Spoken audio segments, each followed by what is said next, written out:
មាសនិងប្រាក់ហក់ឡើងយ៉ាងគំហុកនៅក្នុងយប់មិញនេះតើមាសនិងប្រាក់ឡើងឬចុះនៅក្នុងថ្ងៃនេះបើសិនជាបងប្អូនចង់ដឹងសូមស្ដាប់វីដេអូនេះរហូតដល់ចប់អរុនសួស្ដីក៏ដូចជាជំរាបសួរដល់ពុកម៉ែបងប្អូនទាំងអស់គ្នាថ្ងៃនេះដែរខ្ញុំមកធ្វើវីដេអូដើម្បីធ្វើការអាប់ដេតនៅតម្លៃមាសក៏ដូចជាតម្លៃប្រាក់នៅព្រឹកថ្ងៃទី12ខែឧសភាឆ្នាំ2026អញ្ចឹងទេបើសិនជាបងប្អូនចូលចិត្តវីដេអូបែបនេះក៏ដូចជាចង់តាមដាននៅតម្លៃមាសក៏ដូចជាតម្លៃប្រាក់ជារៀងរាល់ថ្ងៃបងប្អូនអាចធ្វើការ Subscribe YouTube Channel របស់ខ្ញុំ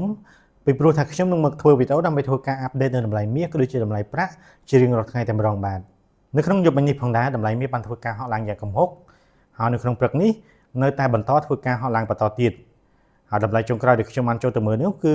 មាសស្ថិតនៅក្នុងតម្លៃ$4747ដុល្លារក្នុងមួយអោនឬបើសិនជាគិតជាតម្លឹងគឺស្មើនឹង$5719ដុល្លារក្នុងមួយតម្លឹង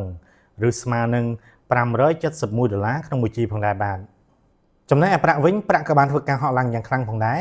ហើយតម្លៃចុងក្រោយដែលខ្ញុំបានចូលទៅមើលនេះគឺប្រាក់ស្ថិតនៅក្នុងតម្លៃ$86ដុល្លារក្នុងមួយអោន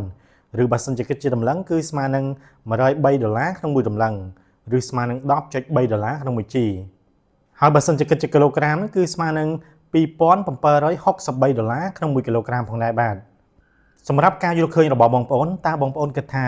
មាសនិងប្រាក់នៅតែអាចបន្តធ្វើការហក់ឡើងបន្តទៀតដែរឬទេឬក៏មានការធ្លាក់ចុះមកវិញហើយបើសិនជាបងប្អូនមានមតិយោបល់ឬក៏មានការគិតយ៉ាងណាបងប្អូនអាចធ្វើការ comment នៅក្រោមវីដេអូរបស់ខ្ញុំនេះបានបាទអរគុណច្រើនបងប្អូនអរគ្នាសម្រាប់ការគាំទ្រក៏ដូចជាតាមដានវីដេអូរបស់ខ្ញុំតាំងពីដើមរហូតដល់ចប់បើសិនជាបងប្អូនគិតថាវីដេអូនេះមានប្រយោជន៍បងប្អូនអាចធ្វើការចុច like ចុច share ដើម្បីឲ្យបងប្អូនយើងផ្សេងទៀតគាត់បានឃើញផង